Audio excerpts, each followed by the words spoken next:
Hello, hello. I'm Minessa Konecky, founder of Direct to Success and the Social Strategy Squad. And today I am so excited to bring you my time-saving tool, Hustleproof Your Life, that is going to save you 40% of your day with 5 time-saving tactics. I am so excited to bring this to you. But first, I want to take a moment and invite you to think about the things that you have on your to-do list. Like really give it a minute. It's likely that you're probably feeling a little bit anxious because you have a lot of things on your to-do list. I want to commend you for taking the time out of your day and sacrificing the dopamine hit that you get off of crossing something off your list to invest time in yourself so that you have a smaller to-do list in the future. That is awesome. That is exactly what it takes to be successful in business, is thinking about short-term sacrifice for long-term gain. And right now, the short-term sacrifice is about how you can spend less time working so that you can live a longer and healthier life and enjoy your business more. So before we get started, I want to talk about my life framework. The framework, your life framework, is really about the way in which you live, how you show up in the world, right? So I, for example, have IBS, I have fibromyalgia, I have chronic migraine, I have PTSD, depression, and anxiety. I am socially anxious, and I tend to be a bit of an introvert. I'm married. I have 3 dogs, and which is kind of like living in a zoo. That's the framework of my life. That means that my time is limited by those things. I have things to do with the dog. I have to feed the dogs. I have to walk the dogs. I have things that take me longer because I have fibromyalgia, right? Because I wake up all creaky and stuff. So there are things that influence what I can and can't do in a day because of whatever they are. And so it is important to recognize that we all have frameworks. We have a life framework from which we approach our business. And it's important to know what yours are, because much of what you're going to find over the course of the next few videos is that the things that keep us from, the things that keep us working constantly are the fact that many of the tools are set up for people who don't have those kinds of challenges. And so they work for other people, but don't necessarily work for us. That starts with this idea of we all have the same 24 hours, right? We don't all have the same 24 hours. Like, I hate it when people say that, right? We all have the same 24 hours. Well, we don't, because an able-bodied person with no children who has no chronic illness of any kind is simply not going to have to deal with the same things that someone with chronic migraine and 3 kids who homeschools has to deal with. Yes, looking at the watch and the clock, of course, we all have the exact same 24 hours, but there's a difference between the same how many hours are in the day via the clock and how many effective and productive hours exist. And productive meaning I'm out of bed and able to do things, or I'm able to focus on work. I'm not interrupted, things like that. And it's important to recognize that. So whereas one person may have 10 hours in their average work day, which gives them a lot of opportunity to get things done, someone else like me may not have that amount of time. And so I have to pay attention to the things that are going to allow me to pack more of a punch with the time that I do have, and not spend that time on things that maybe I don't necessarily need to be spending time on. Now, because we have to be so thoughtful of the things that we're doing, we have to be mindful of the things we can control and the things we can't. So for example, I have fibromyalgia. That limits the things that I can do because I am creaky in the mornings and it takes me a while to get out of bed and things like that, right? That's something I can't really control. I'm ill. It is what it is, right? Aside from, of course, medical management and whatnot. But I can control whether or not I'm Facebook doom scrolling, right? When I go in to be like, oh, I need to engage for my business and I'm going to end up doom scrolling for an hour, right?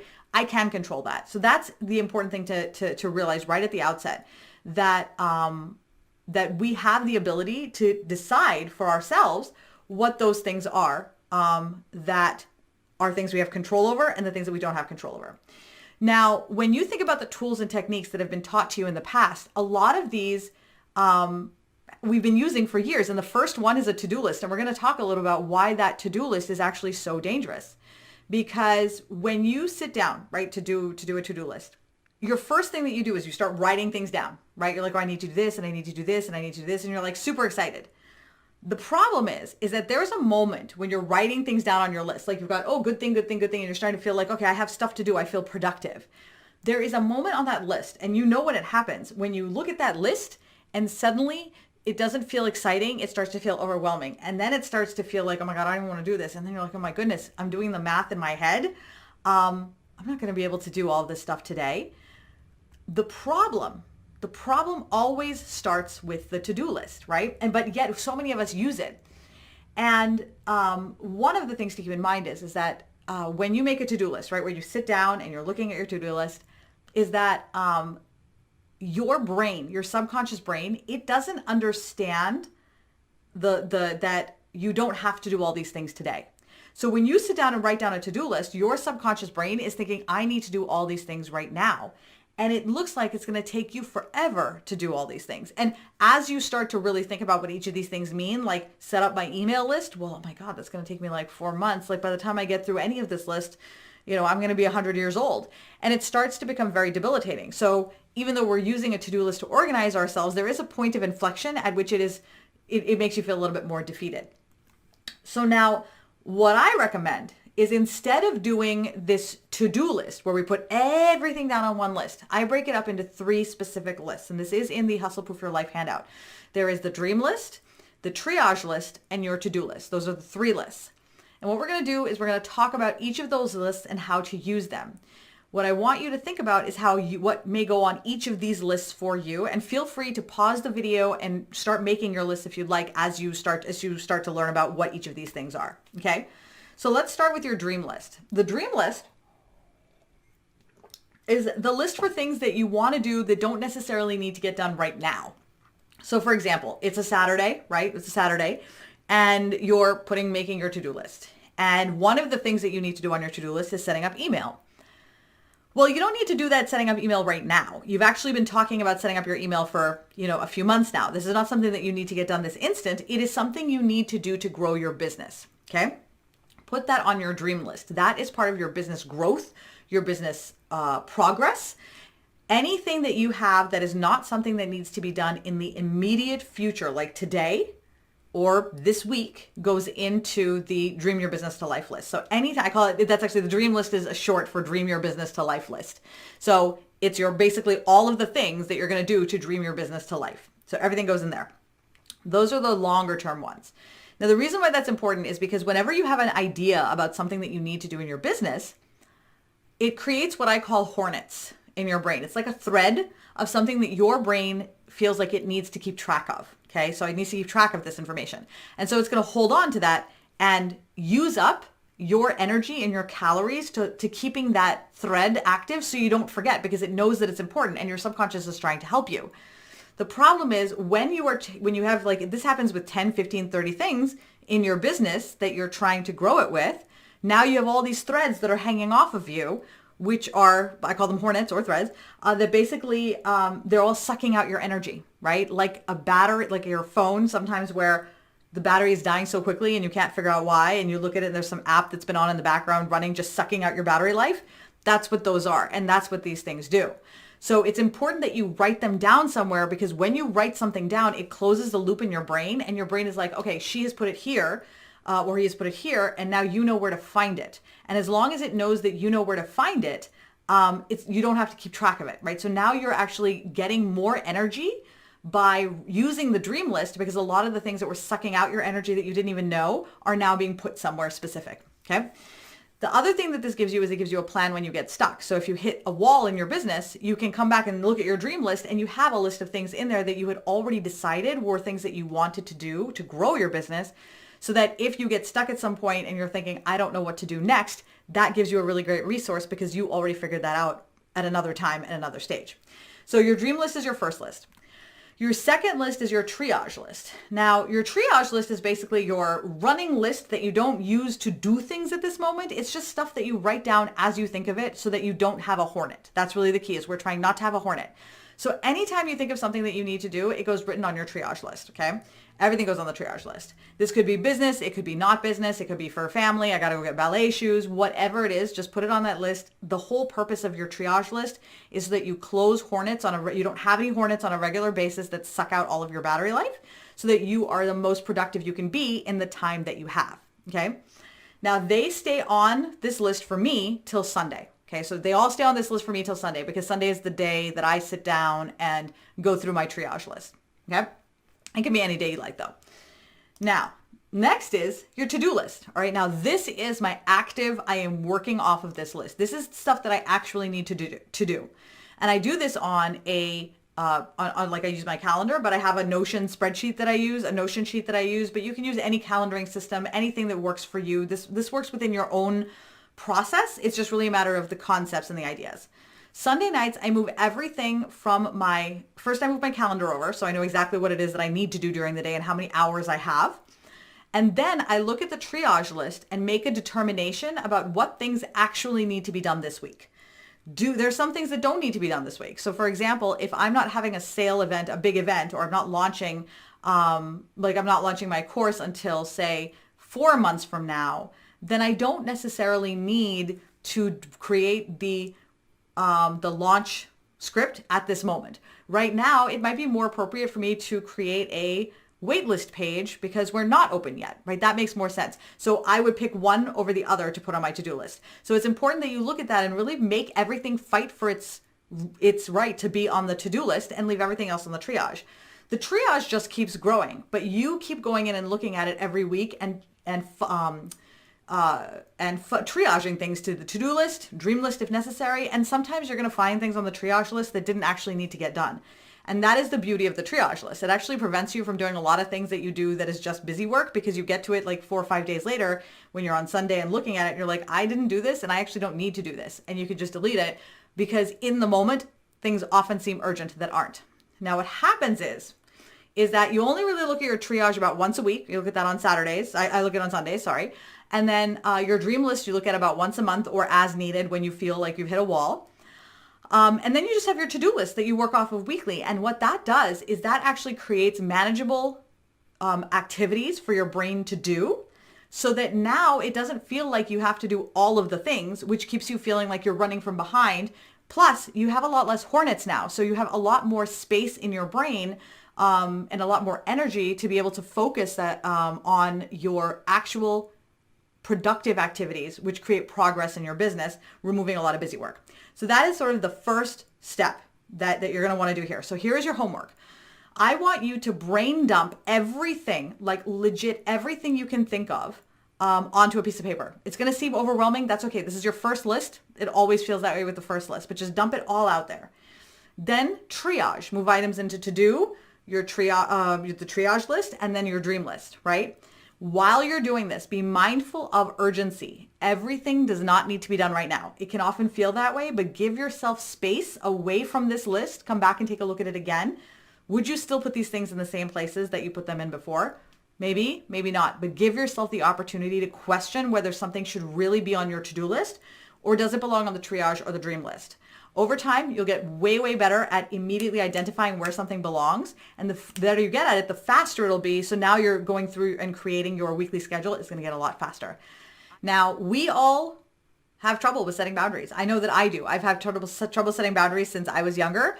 And one of the hardest things about setting boundaries is that I didn't necessarily understand what my boundaries actually were. I didn't understand exactly how to set boundaries. I didn't understand how to maintain them. And more than that, I am a people pleaser, like hardcore. And so I tend to say yes to everything because I don't know how to say no without feeling bad. So what you're going to learn in this video is, one, how saying yes to everything keeps you locked in a state of overwhelm so that you constantly feel like you have to be working simply because you're saying yes to things. Then you're going to learn a little bit more about how to get comfortable with saying no and figuring out when you want to say no, right? Like what are the boundaries that you have set? And then we're going to give you scripts for saying no. Now, these are scripts that you can use for a solicitor who comes to your door, or somebody who is taking up a lot of your time to pick your brain, or in a business setting, or someone who is challenging your refund policy. These are scripts that you can use when you want to say no, but you don't necessarily know how. I used one just the other day, and I'll tell you, having no scripts at the ready makes it so much easier to set and maintain strong boundaries. So let's start with what it looks like when you don't have boundaries, okay? So there are two different types of boundaries. There's setting boundaries with others, and then there's setting boundaries with yourself. First, I'm going to give you an example of what it looks like when you don't set or maintain boundaries with others.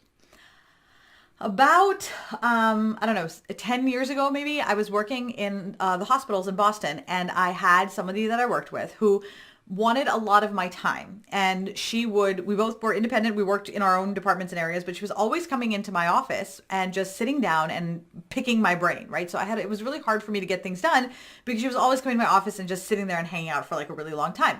And so I had a very difficult time getting my work done because I was losing a lot of time to these conversations helping her.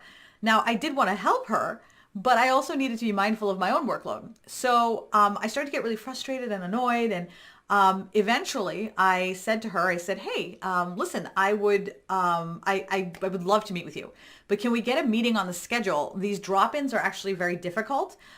They kind of disrupt my day-to-day flow. So I would love it if we could get some time set on the schedule for us to have these conversations. And she said, oh yeah, of course. I'm so sorry. I had no idea.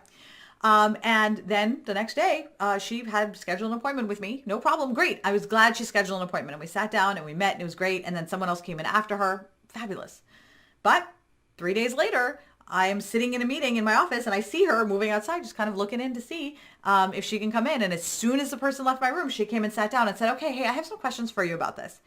And I didn't know what to say, right? Because at this point I had set my boundary, but she was ignoring it. And I was getting very frustrated that she was ignoring my boundary. And I remember I was like, and I helped her.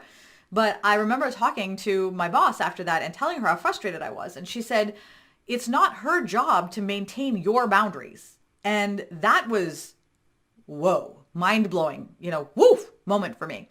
So what I did then was when she came to my office the next time, I said to her, and I didn't know exactly what to say, but I remember I said something like, I'm so sorry. I'm not going to be able to meet with you right now.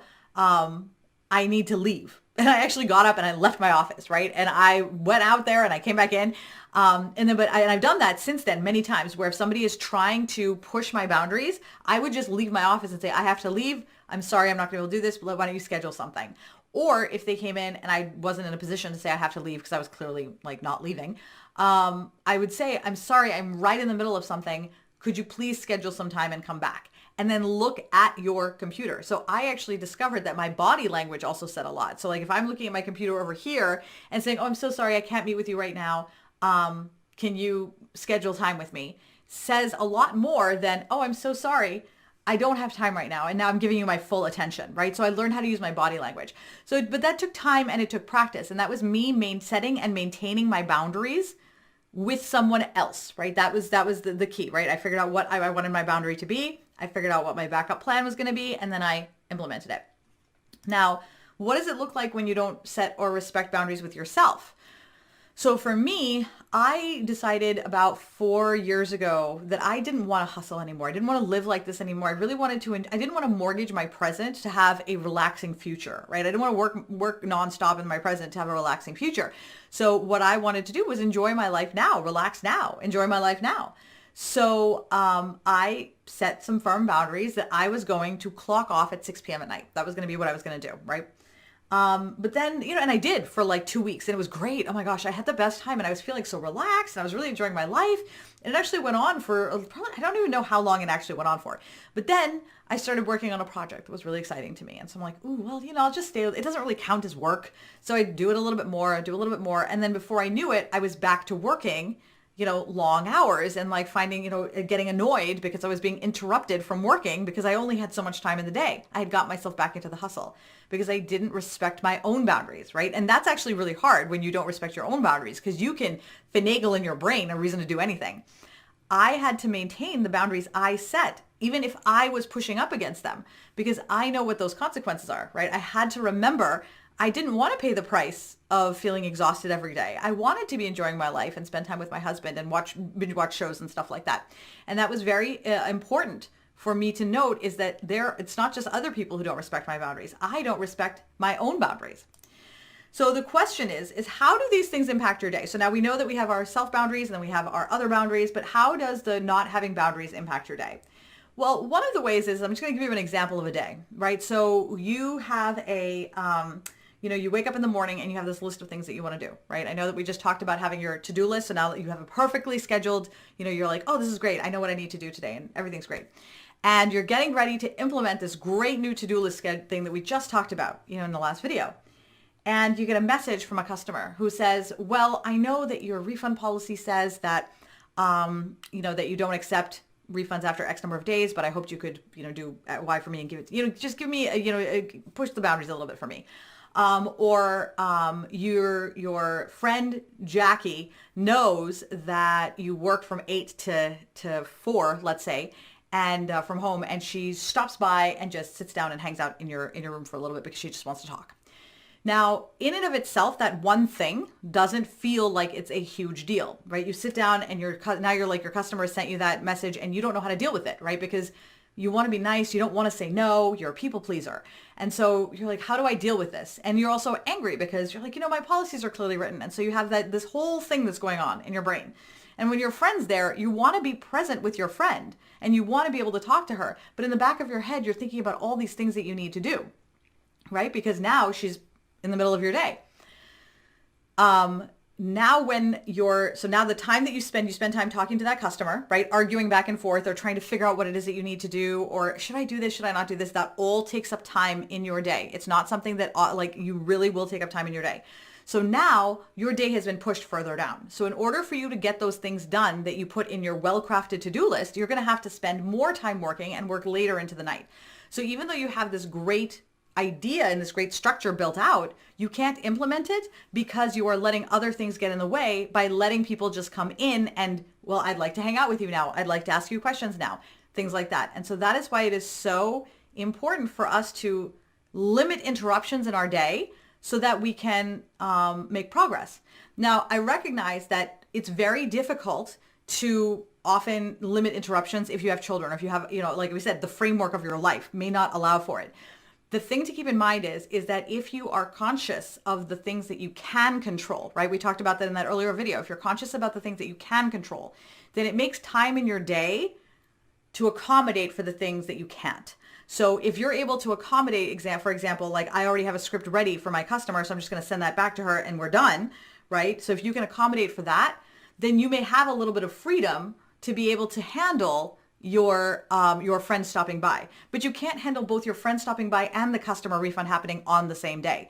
And that's why it's important to know what it is you can control, what you can't, so that you can set and maintain your boundaries where you can have the most impact. Okay, so how do we get started with setting boundaries? The first thing is for you to decide what you do and you don't want to do. Now, I don't think you're going to be able to sit down right now and just make a whole list of like, these are the things that I want to do, these are the things that I don't want to do. You will, as you go through your day, start to identify things that you're like, I don't think that this is something that I want to deal with. And that becomes an area where you want to set a boundary, right? So whichever things that you decide, I don't want to take refunds. I don't want to give refunds after 30 days. Let's say prior to that, you had a 60-day policy or no policy, but now you've decided that that's the boundary you want to set. Pre-publish that guideline. Make sure that people know that that is the boundary. That's the rule. If you decide that you don't want to work after 5 p.m. at night because you want to spend time with your family, then write that down. Make sure that you know that. Tell yourself that. Make sure it's in your calendar. Put it in your office hours. Close out. Make sure that your hours of operation say that you are out after 5. Set up the infrastructure to support the decisions that you've made, right? Because that is the biggest issue that many of us have. We make the decision, but we don't set up an infrastructure to support it so that when we're faced with that moment of choice, when somebody is pushing against that boundary, we don't have a response. So the framework is to have a script ready to share to turn down interruptions. And that is, that's included as part of this video. So yay! What that means though, is that once you set your boundaries and you have decided the things that you do and you don't want to do, maintain them. So if somebody sends you a message and says, hey, listen, I'd love for you to work on this project, and it doesn't fit in with what you're trying to do, write back and let them know. There was this one time, I'll tell you, you will be surprised at the response you get. I sent an email back and said, I'm really sorry, I cannot be an affiliate for your company. I think what you do is great, but I really need to prioritize working with companies that are in the direct line of my mission. And I don't have the time to invest to be able to do a really good job. And I was like, oh my God, I feel terrible saying that. And I sent that. And she wrote back with like the nicest email telling me that she's so excited that I found something that I'm really excited about and that she learned from that, right? And so keep in mind that you will act as an inspiration for others. So get over your fears of not being liked, right? That's the key thing here is I'm a people pleaser because I want to be liked. This will allow you to say no to anything that doesn't fit in with your current mission. And though that can sound really scary at first, I can tell you from experience, I've used these scripts, and what's surprising is that when you set boundaries and you let people know that I'm sorry, I'm not able to do this because of, or you say no to things, people notice, and they see the kind of life you live, and then they wonder, how do I get that level of freedom? So even though initially it might feel really weird, what you're going to do is inspire people around you to do the same thing for themselves. And that is what's most important about this, is that it actually pays itself forward as people watch you setting and maintaining boundaries. And what's also important to keep in mind is that even though you may have a little bit of an uncomfortable time while you were setting those boundaries, the things that you're preventing are so much more powerful in terms of what they can do to your day, right? Because right now you're preventing abusive return policies, people wanting a lot more time and energy than they actually paid for, people feeling like you have to text or message on your days off, emails that are marked as urgent but aren't really urgent, and a ton of other things that you could probably think of in your own life that show up as things that frustrate you, things that take up your time that you really wish you weren't working on. I want to recommend, as a parting thought for this video, is I want to recommend two things. One, make sure you take a look at those no scripts, print them out, keep them close to you, save them on your hard drive so that you always have access to them. Two is get the book, The Big Leap by Gay Hendricks. It was a transformative book in my life. And it was one of the first books that when I read it, it helped me to understand and feel good about setting boundaries in a way that I hadn't previously. I've got a lot of lessons in my life, but this book really helped to put it in perspective in a way that I felt like setting boundaries was not just something that I was doing that was good for me, but also good for those around me. We're going to talk about stress and its impact on your body, and how your business behaviors and habits have probably developed over the years to create an infrastructure of underlying stress in your body, so that even if you apply a lot of the de-stressing tools and techniques like meditation and taking walks and things like that, you still have an underlying infrastructure that keeps you stuck in a state of stress. So what we're going to talk about today is a little bit about exactly how that happens and what you can do to combat it. Okay, so the first thing that I want to do is take a step back into my past and talk about how there was a time in my life where I started to forget things. My memory was it was getting a little bit off. There were things that I thought I knew I should know. Like, I know that I had learned something at some point in my past, but I couldn't remember it. I was like, I should know this. I found myself often saying that, like, I feel like I should know this. I was getting sick very often. I was tired. I was fatigued. No matter how much I slept, I would wake up feeling tired. I was getting chronic migraine. I had chronic migraines anyway, but they were being exacerbated by, I was clenching my jaws like when I was sleeping. So a lot of the issues that I was having physically were happening on an underlying level, things that I couldn't really control. Like, I couldn't really control the clenching of my teeth other than getting a mouth guard, but that didn't control the underlying cause of the stress. My brain fog was getting worse, and I was actually starting to get worried that there was something actually wrong with me. Dementia runs in my family. I was very worried about that. And I thought I was alone. I really thought I was the only one who was struggling with this. Until I started to, now the medical system failed me terribly, so I ended up doing a lot of my own research and doing a lot of deep dive into figuring out, what it could be. And what I discovered was that stress was playing a huge role in everything that I was feeling. And what was happening is that every time I was getting stressed out about something, my body was generating a hit of cortisol into my system as a stress hormone, right? And the stress hormone is what's responsible for your fight or flight response. And it developed millions of years ago when you were out in the Serengeti and something new that popped up in your life, or when danger happened, you'd immediately go to fight or flight. Oh my God, do I need to run or hide somewhere? Now, we don't live in the Serengeti anymore, but we still have that fight or flight response. And every time we feel threatened or feel stressed out or feel like there's something that could interfere, like give us any kind of anxiety, we release a shot of cortisol in our system. Now, cortisol is actually, ejected into your system as a response to a variety of stimulus and stimuli. And we're going to talk about one a little bit later that's actually a huge culprit that you're going to be able to deal with and manage right away. But keep in mind that cortisol, that is responsible for your fight or flight, is also the stress hormone. So when you're under stress, your body releases a lot of cortisol. And what happens is that if you release a little bit of cortisol, like, short term, I need cortisol at this moment, like there's danger, that's a good thing because you can respond, react, and leave and escape very quickly. That's why it's there. But many of us don't live that kind of life anymore, but yet we are constantly generating that hormone into our system. And we're not supposed to have that much of it in our system.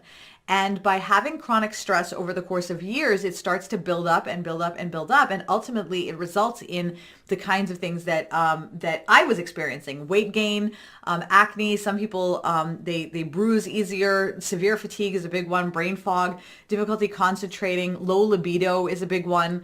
Having trouble focusing, poor memory. This is a very, very small sampling. The sampling of like the amount of things that high stress is responsible for in terms of human mortality is crazy. It is actually the number one proxy killer in America, in the world, the stress, right? The cortisol. So it's important for us to keep in mind that we have control over when cortisol is released in our bodies. Now, that may seem weird because if it was, then why aren't we controlling it, right? If we can control it, then why aren't we controlling it? And the reason for it is that we don't necessarily know what the behaviors are or the habits are that are causing the cortisol to flow through our system, right? So if you don't know where it's actually coming from, there's no way to actually stop it. So what we're going to talk about today is an example of one of the things that is generating an enormous amount of cortisol in your system that you may not even know about, that you can very easily take care of right now. So the phone buzzing, right? The bzz, bzz, bzz, that is actually a cortisol generator, because when your phone buzzes, your body immediately gets a stress response and you reach for your phone and you pick it up, right? That is something that many of us are very, very aware that we do. When the phone buzzes, we reach, we pick it up. When the phone buzzes, we reach, we pick it up. We are programmed to do that. Whenever the phone buzzes, okay, you get a shot of like, oh, there's something I need to do, right? Stress, there's something I need to do. That's a shot of cortisol. So for me, when I was in that space where I was really, really overwhelmed, I was tired, I was exhausted, I was starting to I felt like I was sliding down, it's just, I did not feel like I was making progress. I felt like I'd reached like a peak, but then my exhaustion was starting to pull me down. So I started to pay attention to the things that were making me feel that feeling in my chest. Like there was a very specific feeling that I feel in my chest when I feel cortisol release. And if you start to pay attention, you will also note that you can start to feel it. It's a little bit of heat and it goes right into your chest and it's like right? And sometimes it can be like a big drop, like a roller coaster type thing. And other times it can just be like a really subtle feeling of warmth and tension that shows up right in your sternum. And then sometimes it'll go through my back. And that's a sign to me that my body is starting to release cortisol and then I'm stressed about something has happened, right? Something has triggered that, right? And so for me, I realized that my notifications were the problem. Every time my phone would buzz, bzz, bzz, bzz, I'd get a shot of cortisol and I'd start to feel stressed. And it was such a program response that I feel it even now. When I do bzz, that's my mouth doing it and I still feel it, right? So a lot of those things, right? A lot of those little things that we do in our day-to-day, like keeping our notifications on, that's what's keeping us locked in the state of stress. And what's interesting to note, and I always like to bring this up, is that this is something that it's not whether you're successful or not, it's success agnostic. You can end up in this situation whether you are making a lot of money or whether you're not making any money at all. So your level of income and the people who are showing up at your seminars or buying your courses, the volume, that doesn't matter. You are just as likely to fall prey to stress-induced issues, whether you are successful or not. The key is in the way in that you engage in your business, right? So people like Sunny Lenarduzzi and Amy Porterfield, these are people who are very established in their industry, very, very successful by any stretch of the imagination. They too have suffered from having too much cortisol in their system and burning out and letting their bodies fall apart, to the point where they had to take time off from their businesses completely to heal up. Our goal is to prevent that from happening so that you don't have to take time off from your business, because many people can't afford to do that, right? So we want to make sure that we're working on that. Okay, so now the thing is that when I mentioned that, okay, listen, notifications is a problem, and I've talked about this in many spaces. I always have a couple of people who like grab their phone as if I'm about to like take it from them and snatch it and be like, oh my God, well, I can't turn off my notifications. And there's always a reason for why you can't turn off your notifications. Like, and in your mind, no doubt right now, you're thinking of some of them, right now. The thing to keep in mind is that you don't have to be all or nothing. You don't have to turn everything off and say goodbye to notifications. I'm going to give you a third option a little bit later on. Okay, but the important thing to keep in mind is that if you do keep your notifications on, you will continue to get those stress responses, and then you are going to ultimately end up having to deal with the consequences on the other end. So on this end, let's just say that you're like, okay, you know what? I do want to change this habit. I want to hear what I can do to minimize the cortisol flowing through my system on a regular basis because of my phone habits. All right. So what I like to do is use the ADA method. Okay. So it's an ADA method. It's awareness, desire, alternative. That's really what we're looking for. It is a process that I use to change my habits whenever there's something that I decide that I don't want to do it anymore. Okay. The first thing I always do, okay, is awareness. All right. So awareness of the activity itself. You have to notice that there is a problem before you're even going to want to make a change. So for me, I became aware that every time I got notifications, that I would get a shot of cortisol, and that was feeling uncomfortable, and it was contributing to my overall stress. It didn't feel good. And so I was like, I want to change this habit. But I was of the mind that I can't turn off my notifications. There are people who need to get in touch with me. It's very important. There are things that I need to see, right? So I'm aware that there's a problem, but at this point I don't want to change it, which brings us to the second thing that's necessary for you to make a change: desire. A lot of people will say commitment. I don't think commitment is super relevant. You have to want it first before you can be as committed as you want. But if you do not want it at all, then your subconscious is going to find ways to sabotage you because you don't want to do it anyway.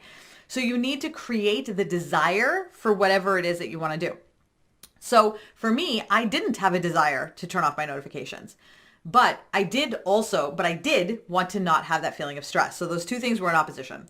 So what I did is first I wrote down, why is it, right? What is this life, right, that I imagine that my life is going to look like when I don't have notifications on? And so I wrote that out, right? I wrote out, okay, well, I'm not going to be distracted by my phone. I'll be able to focus on things.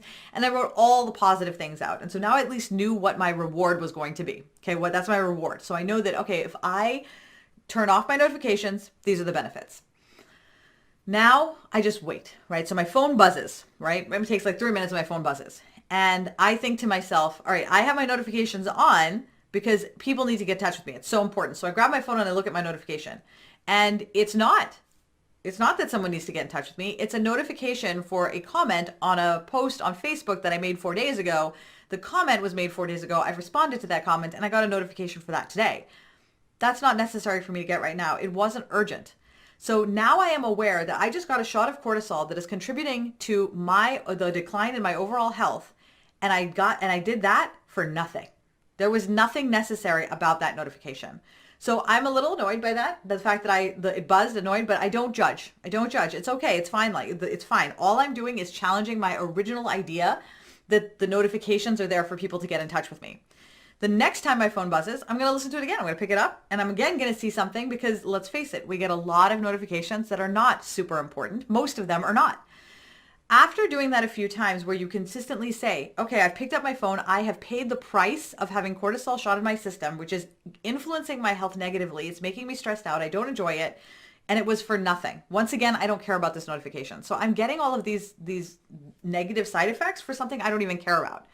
So for me, now my question didn't become, I don't want to do this. It's okay, how can I make this work for me? So for me, that meant starring some specific people in my life so that my phone would ring through when they come through, having 1 or 2 apps whose notifications were on because they were notifications that I wanted and I don't get a lot of notifications from them. And then I turned off all of my other notifications. Okay. Now over the years, I've actually changed it and now I have all my notifications off. But initially I only had some of them off and I kept the ones that I knew I needed on so that now, even though I hadn't turned everything off altogether, I was now getting a lot less of the impact. Okay. So now I had made that change because I had decided to make a different choice because I realized that what I thought was happening, which is so many people needed to get in touch with me or I needed to know so many things, that's not what was happening. So the first thing you want to do is first become aware. Second is cultivate the desire. Okay. And the third is you need an alternative. Okay, you need an alternative. So what are you going to do instead? So for me, it was I'm going to set it up so that I have my family starred, and then I turn off all my other notifications. For me, another option was, and this is what I do now, is I turn off all my notifications and then I just go to my phone manually and look at my notifications there. So I'm still looking at them, but it's my choice when I go do it. It's not a buzz that's happening when I'm busy doing something else that's going to distract me and now add more time onto my day. And so what that does is that's going to actually make you more effective during your day because you're not going to constantly be distracted by the buzzes that you're hearing. And it is such a small thing, but it makes a huge difference because think about how often your phone buzzes or rings during the day. Now, it doesn't necessarily have to be phones or notifications or buzzing, but what I really want you to be mindful of is what are the habits that you have built over the course of the last several years that they are causing you stress. Just be mindful of that feeling in your chest. And when you realize that it's something that you want to change, you can go through this ADA system to break that habit. Now, it doesn't, it's one of those things where I get a question a lot is like, how long does it take? It doesn't actually take that long, but it does depend on how committed you are to the actual activity. So for example, if you are like I was with notifications, I cannot let go of them. People need to get in touch with me. Then it took me a little bit longer to break that habit. It wasn't a quick habit break. But I had a habit of giving my dog, apple treats after 8, which made her really hyper. I wasn't really married or committed to that. So like when I realized that was the price and the consequence I was paying that was causing me stress later on, it took me about 2 days to the point where I was like, oh yeah, I'm not giving her apples after the evening anymore. So sometimes it'll take a long time. Sometimes it'll take a little bit of time. It really just depends on how married you are to the idea. But the very first thing that I want to recommend to you is think about your notifications. So your homework for this particular session is for you to pay attention to how many notification buzzes you get over the course of the next couple of hours and really think about every time it buzzes. I want you to consciously think about the price that you're paying for those notifications. Within the next few hours, I also want you to consider what are some alternatives that you might find palatable for you to be able to get less of those notifications so that you can work on your business with a lot less of that stress. So this one is all about your pacifiers. Which is busy work that isn't actually work, but it makes you feel like you're working. So the reason why I leave this one for last, and I do like to touch upon it, is because it is very important to recognize that as human beings, we are prone to perception bias and perception bias, really. And we tend to think of things the way we want to. And so a lot of times we think of things that are not actually work as work. So when you get to the end of a day, right? So you get up in the morning and you get started and you do a bunch of things, and then you get to the end of the day and you think back to your day and you're like, I did a lot of stuff, but I don't feel like I got anything done. And that is usually a symptom of one, as we talked about before, letting your day get overwhelmed with momentum by not setting boundaries. But another reason for it is also that there are a lot of things that you're doing in your day that are busy work that are not actually helping you make progress in your business as much as they are simply things that you're doing for your business. Now, why do we do things like that, right? So like if something is not creating progress or momentum in your business, why would we not do it? Now, it really depends on who you are in terms of where that comes from, like what that story is. But I'm going to tell you my story. So my story is that when I was younger, probably in my early 20s, I was in Boston on Boylston Street and in Copley Square. And I remember that Copley Square is right near like the big financial and Shishi area of Newbury Street, right? And so I remember watching a bunch of these women walk by. And they were all wearing like these great suits and they seemed very busy, right? They seemed like they had a lot of things going on. They had these suits, and this was back in the late 90s, right? So we only really had like those bigger cell phones, and they were marching through to get to wherever they needed to go. And I remember sitting there in my cargo pants and, as a college students and looking at them thinking, my God, they must be very important. They seem so busy and they have all these things to do. And I remember when I was younger, it reminded me of my youth when my dad, he always seemed very busy, which made him seem very important, like he had value. Now, we know that I have poor self-esteem because we talked about that before. And so because I have poor self-esteem and I watched all of these people have value when they were busy, I created the association in my head that in order for me to have value or improve my value or increase my value, I needed to be busy. Right? So that's sort of where that connection came from. And you have no idea how many years of therapy it took me to figure that out. Every one of us has our own story. Some of them are going to be, deep and complex. Some of them might be fairly surface level, or it could be a combination of the few. And it can change over time. We develop and evolve. But I strongly encourage you to think about what your story is around busyness. Why does that seem like a thing that is attractive to you? And we know that because we almost fetishize it, right? We tell each other on the phone, oh my God, I was so busy. I was up until so late. I don't know why I'm doing this. Like, we still use phones like this, but let's say we did. I was up so late and I was working, and then someone else says, well, I was up until 4 a.m. And someone else says, well, I didn't sleep. And we're all having these competitions with each other to see, who is the busiest. That's not something that I do anymore, but I remember that whole scenario and going through it myself many, many times as if it was a badge of honor for me to be busy. And I got swept up in the momentum of busyness. And so now I'm just busy. I'm doing a lot of stuff. But the question that I never stopped to ask myself was, am I making progress? What are the things that I'm spending my time on actually doing to further what it is that my mission, what I'm trying to accomplish?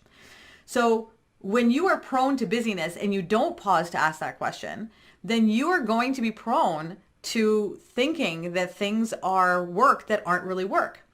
And that can be anything, right? So that can be a lot of things. For me, it's graphics. I'm going to give you a little bit more detail about the graphics in a second, but here's what it might look like for you. A pacifier could be something that you started doing years ago as a one-off thing, but eventually it became a thing that you were doing all of the time. Someone suggested that you do this a big launch as an idea to grow, and it didn't really work, or it worked once or twice, but you've been doing it religiously ever since. Scrolling endlessly through social media for engagement ideas or to engage.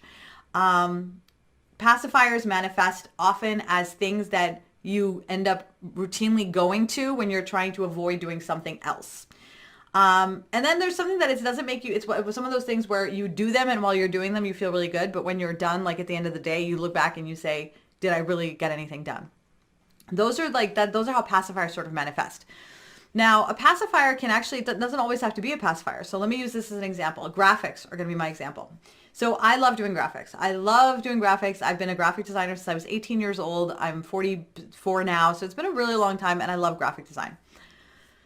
Also, graphics are important for my business. I do my own branding. I do my own graphics. So I have to be the one to do them. So graphics are work. I would not consider them to be a pacifier ordinarily. However, whenever I am faced with doing something that I don't want to do. So for example, local event promotion, for some reason, it is so hard for me to do. I have this aversion. Every single time I get started to do it, I can think of 100 different things that I need to do. But usually I'll settle on graphics. So the first thing I'll do is I'll say, if I need to do local promotion, I'm going to create the graphics. And then I'll go create the graphics and spend 3 hours just making the graphics, which I don't need to spend 3 hours making graphics. And the fact of the matter is, at this stage of my business, I really should just have a template that I'm just dumping the text in, but instead I'm creating a brand new graphic for everything because I don't want to do the other promotional stuff. And so the graphics are what I'm using to pacify myself. It's self-soothing. I feel like I'm working because I'm making the graphics, right? But is it really creating progress in my business? Is it really going to create relationships with my audience? Is it really going to benefit you? No, what it's actually doing is making me feel like I'm doing something, but I'm really spending 3 hours on graphics that I don't need to make, right? That is a pacifier. A pacifier can also be doom scrolling on Facebook, right? That is a big pacifier for a lot of us. We get on Facebook and I'm just going to go for a few minutes to look at a puppy, or go for a few minutes to check and see if someone commented on my post, or a few minutes for something. And then suddenly 2 hours later, you come out of a Facebook-induced coma and you're like, where have I been? What has happened? Those are all things that while you're doing them in your mind, you're taking care of business. But at the end of the day, you look back and you're like, wait a minute, I didn't actually do anything at all.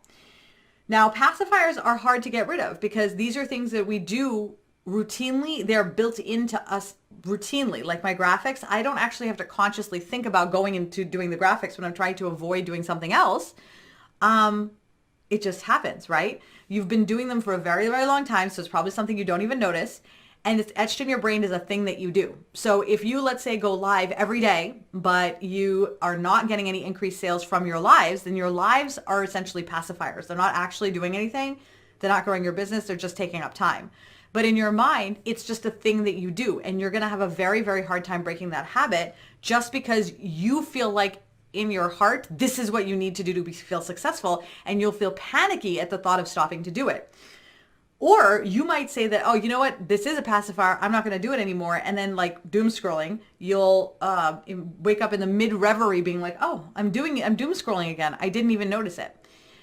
Now, I've given you these signs for what pacifiers may look like to you so that you can start to pay attention to when you start doing these things. Now, if something is a pacifier like graphics, right, where graphics are still necessary, I can still make graphics. I enjoy doing them, but they need to be part of a scheduled process. I need to have time set aside for them. I don't want to just go to them as my first step for local promotion, right? My local promotion graphics, those are all templates. Just dump text in and you're done. Good to go. The graphics side for me and what I do now is I actually have time set aside for me to play in the graphics, right? So I legit have 2.5 hours set aside on the weekends where I can sit and just play, right? Because for me, it's fun for me to do graphics. That's why I like to do them. And that gives me the opportunity to do it. So instead of me trying to combine work and play and all that stuff, now I'm just spending time in the weekend doing it, having a good time with it, and focusing on the progress of my business during the week.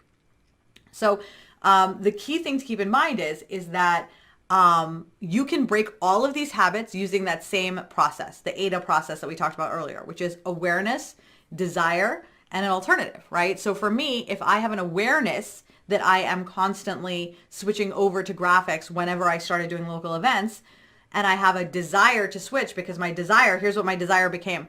It became that if I spend 2.5 hours on graphics for the local events, that means I'm not going to have time to actually do the promotion for the local event. That means I'm going to have to do that tomorrow, which means I'm going to have to push something else out of tomorrow.